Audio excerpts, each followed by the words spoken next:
Hello Internet and welcome back to Gix's Adventures in Skyrim.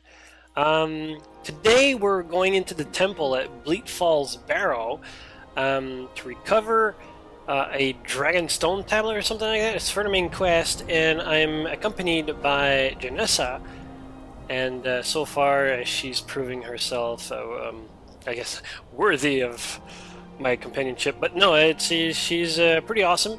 And I like the fact that she's using not only like bows and daggers. It's like, yeah, it's cool. So the fact that she's a Dunmer, it's still I still find it funny. You know, with my experience with Morrowind and stuff like that. So it's a nice little touch there of coincidence. So let's dive right in. And I can already spot two guys. Now, this was shown in the E3 demo by Bethesda, and she's facing the other way. Okay, thank you. Come on. Let's get a better vantage point. It's a lot darker. It's a lot brighter than I remember it being. I guess it's a good thing though, because it's, you know, sneaking too much in the darkness is and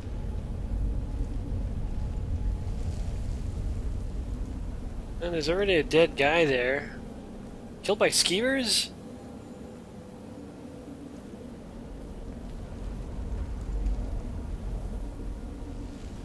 Alright. Come here. We're one of the same kind, you and I. I'm glad to have met you. No pointy ears. But I'm glad to meet you though. Let's see.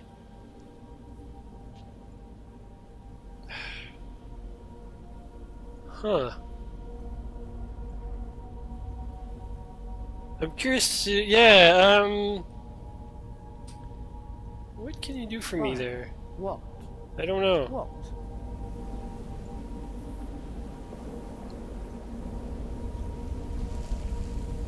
That is awesome!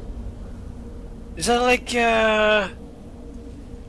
Rainbow Six style, like, go over here? Will do. These NPCs are great! Didn't expect you to just stare at the wall, though, but yeah, sure! Wait.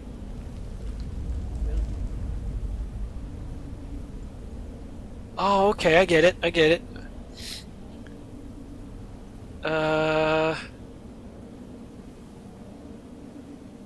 You need a good vantage point, so try to fit right there. Can you do that? Try not to run, though. That's the best you can do? Alright. That it? Yeah. Hey! Monkey see, monkey do.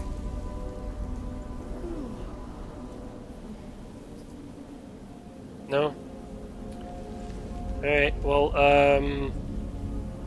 where do your bow? Because we're gonna get some action. Let's see, I'm gonna loot this guy though first. Let me see what kind of trinket he's got.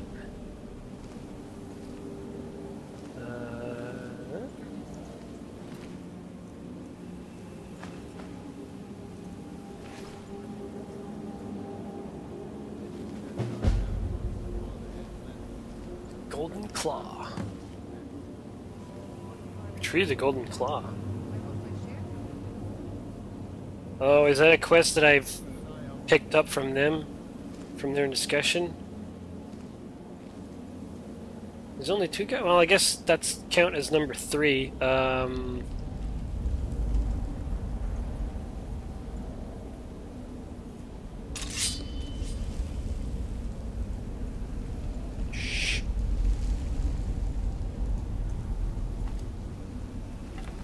Alright, let's go.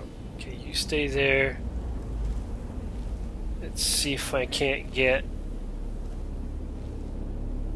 a flank on them. I could probably kill them in one blow. That's a lot of dead skeevers. Can you imagine the smell?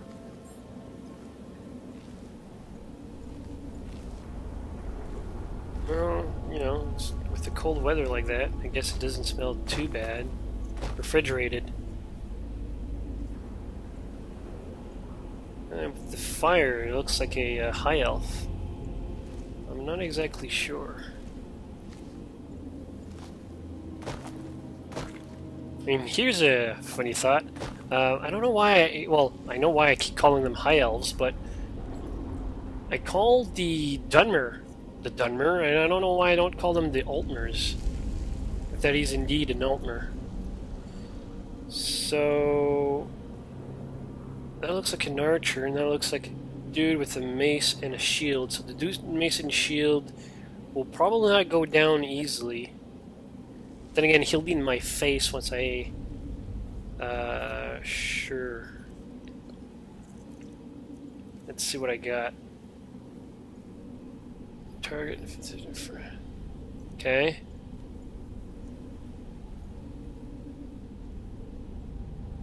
That's good.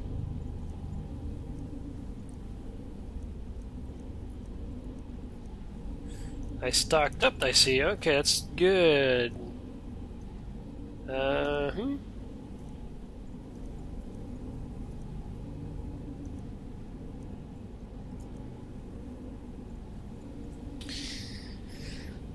should probably do that on the guy, but then again, that first one was pretty good with the, what is it, this one? 5 points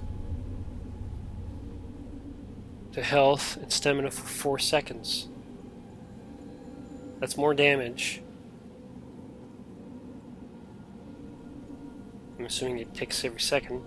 I'm gonna do that. And I'm gonna...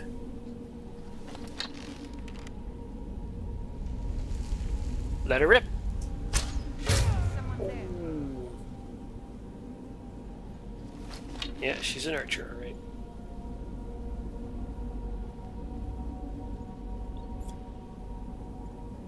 I'm surprised Janissa didn't pick up on that. Nothing here after all. You were wrong! Okay. Cool.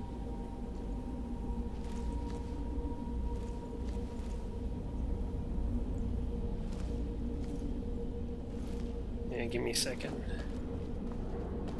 Gotta take a peek over here. Coast is clear. Okay. Yoink.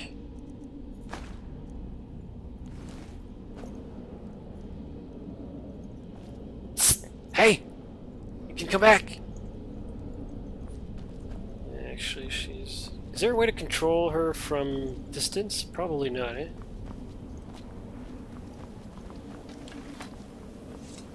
You were facing the other way, of course you couldn't pick up on that. Yeah, come here. I am the shadow at your back. Well, you were showing your back to me, alright, okay. Ugh. Did not see that guy. I'll take it.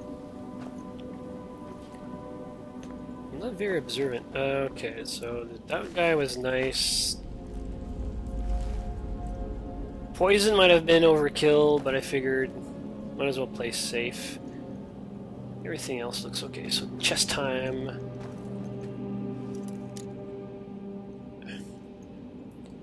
Yes, I know how it works.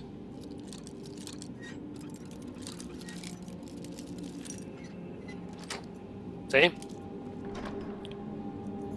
Yeah. Can't say no to more lockpicks and gold. Alright, come.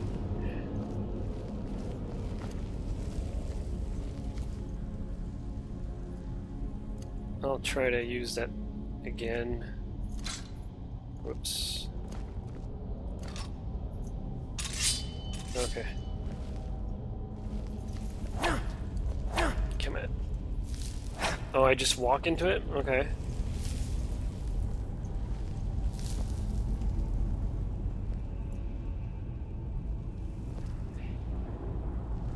That pot looks like a man, like on the other side, but that's just the shadows playing tricks on me.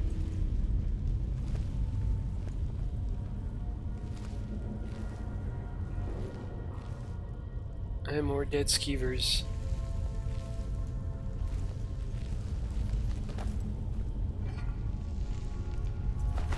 Yoink.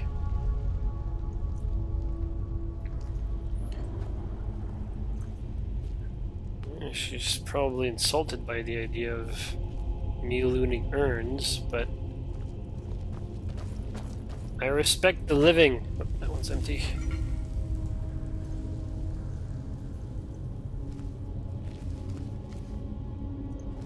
Okay.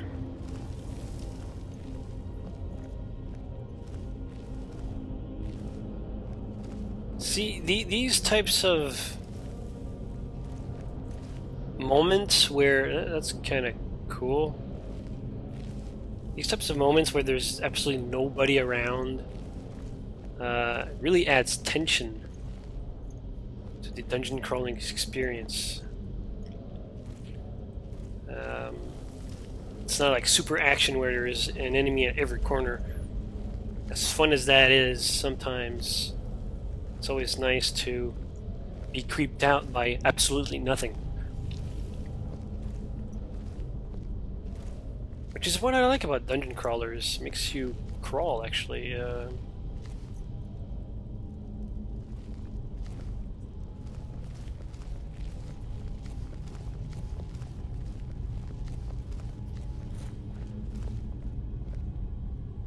There's absolutely nothing here.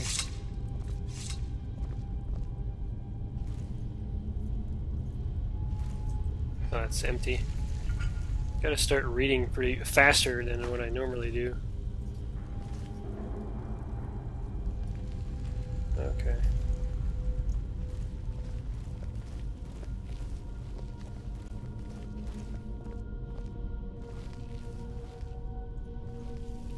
So far, so good. Although the dust is concerning.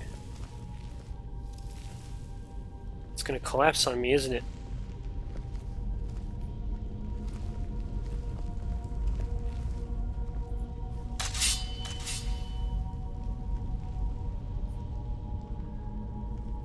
Wait here. And what might you... As you wish. Yes. Okay. Stay low. You say wait, but you just don't forget. Oh. Didn't actually wanted him to.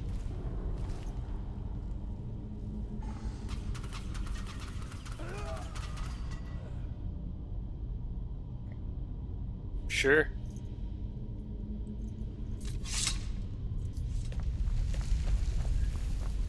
Yes, Sarah? Alright, let's go. I am the shadow at your back. Yes. We're pretty much all shadow.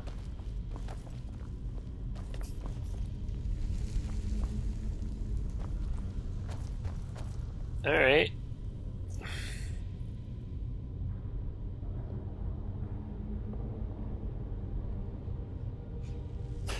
That looks familiar.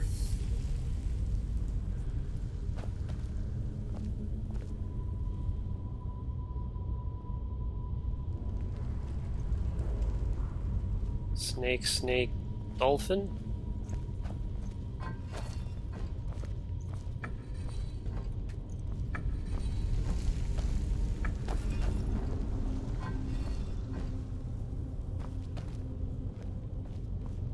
Or an upside down chicken, either way. Anyways.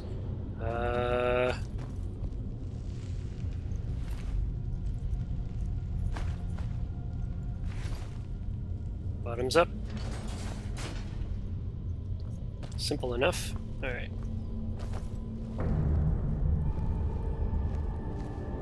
Alright, music changed. Time to be creeped out even more.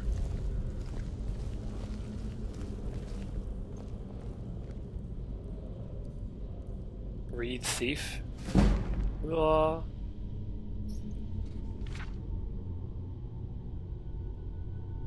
If the reader has not yet had the pleasure of reading these first volume in the series of the life of... Okay, he should close his book immediately for a short recap.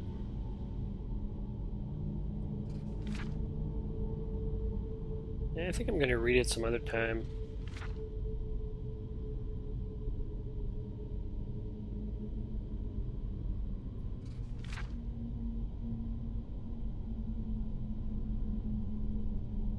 Actually, it's like I'm reading some bits and pieces. It's like, okay, yeah, you know what? I'm gonna keep reading it. I will tell you this much, gentle reader. When we last saw Islaf, he was a boy, an orphan, a failed beggar, running through the wild winter woods of Skyrim. Away from his home of Errolgard, he continued running, stopping here and there for many more years until he was a young man. So he was even younger than that to begin with. Okay. As a boy. Okay, sure. Islaf discovered that among the ways of getting food, asking for it was the most troublesome. Far easier was finding it in the wilderness, or taking it from unguarded market stalls. Yeah. The only thing worse than begging to get food was begging for the opportunity to work for the money to buy it. That seemed needlessly complicated. No, as far as Islaf was concerned, it was best off being a scavenger, a beggar, and a thief. He committed his first act of thievery shortly after leaving Errolgard. While in the southern woods of Tamburkar,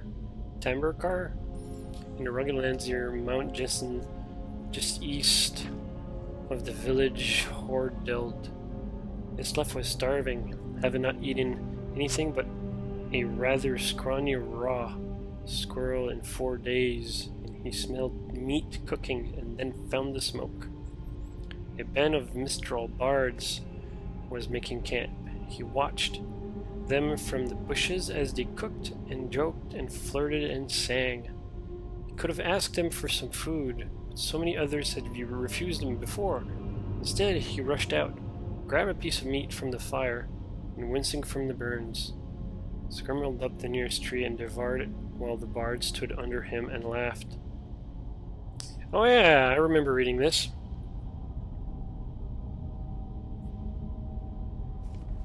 What is your next move? Thief, giggled the fair red-headed woman who was covered in tattoos. How do you intend to disappear without us catching and punishing you?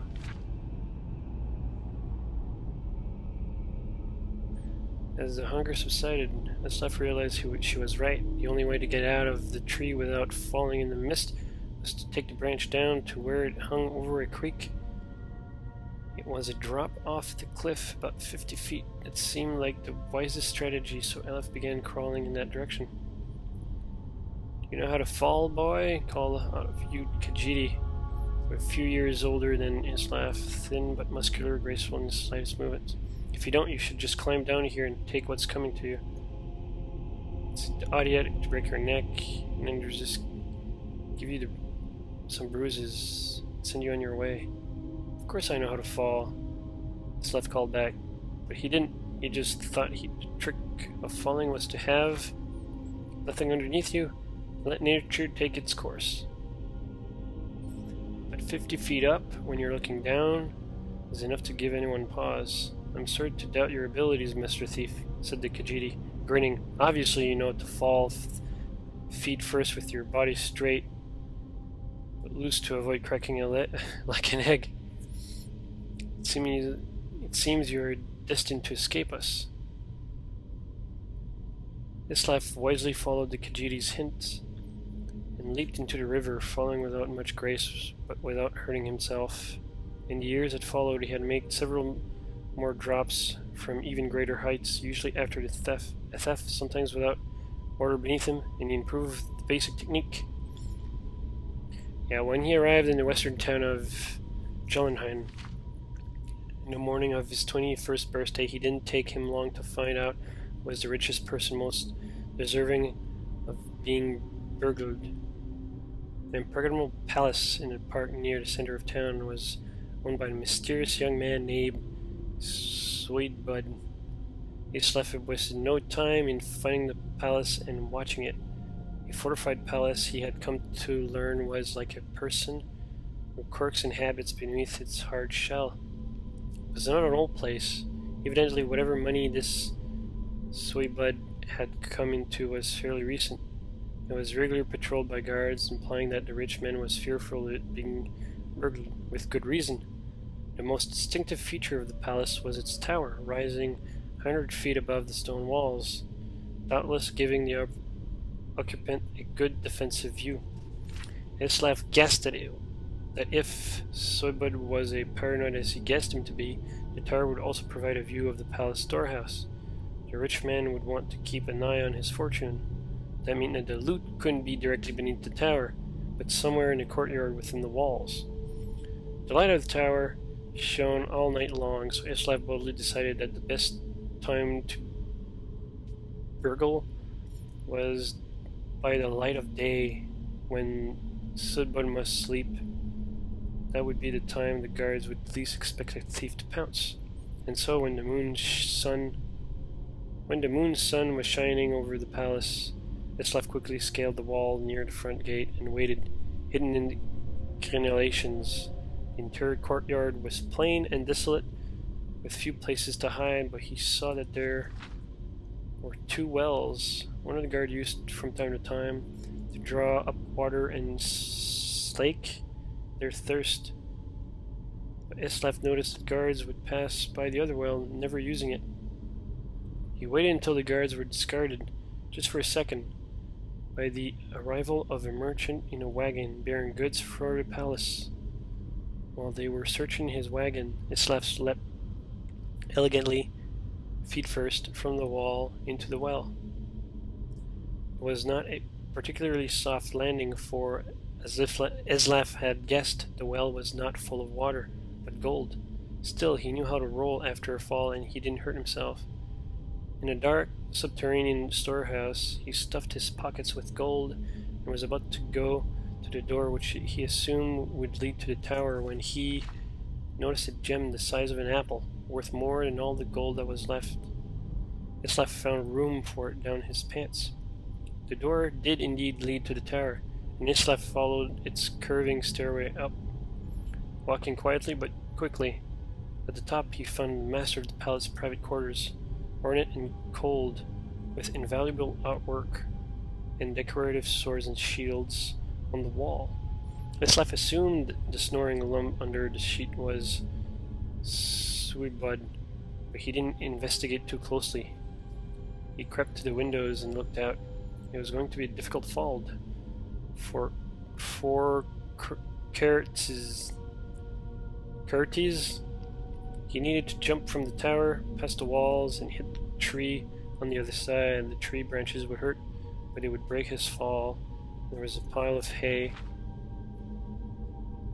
had left under the tree to prevent him further injury. Islav was about to leap when the occupant of the room woke up with a start, yelling, "My gem!"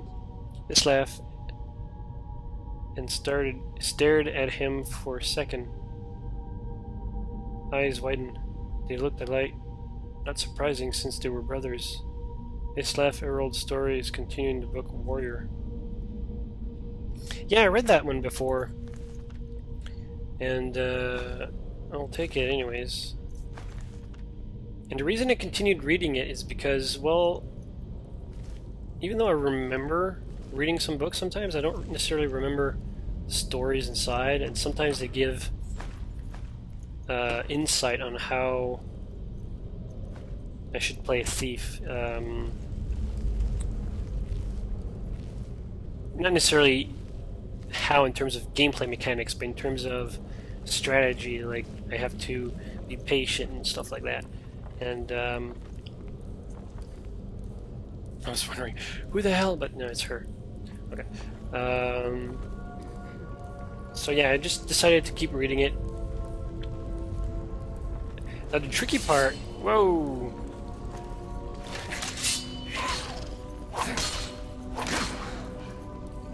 Oh, sorry. I'm dual wielding? That's cool, but that's not what I wanted to do. Shield. There you go. I probably double tapped the 1 key. But yeah, like I was saying, like the tricky part while playing Elder Scrolls is sometimes, especially when you're playing multiple Elder Scrolls at the same time, like not simultaneously exactly at the same time, but you know, in parallel, you kind of forget which book you're reading. So it's another one of those